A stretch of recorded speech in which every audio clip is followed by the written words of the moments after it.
Hello everyone, I am Bryce and I'm at the ball. I'm going to meet a friend. Maglalaro kami ng table tennis. So ano nga ba ang manifestations ko sa life ko or manifestation ko? It's a very good question. Yung sa akin, parang simple lang naman. Number one talaga is to be able to provide for myself and for my family. Lagi ko talagang parang goal yun sa sarili ko na mabigyan ko ng comfortable life yung mga loved ones ko tsaka sarili ko.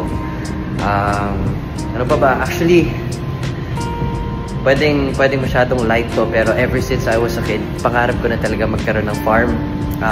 Mahilig kasi ako sa animals.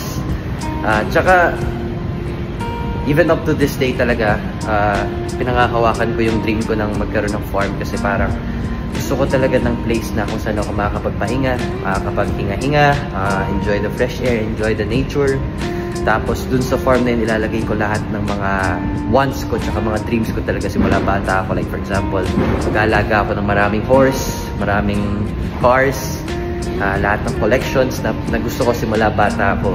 Bibilin ko yun tapos itong ko ilalagay sa farm na yun. Tapos every time na pupunta ako doon, makikita ko lahat ng achievements ko parang sa life. So yun lang. Simple lang talaga. So yun guys, ano nga ba ang manifestations nyo? Comment down below.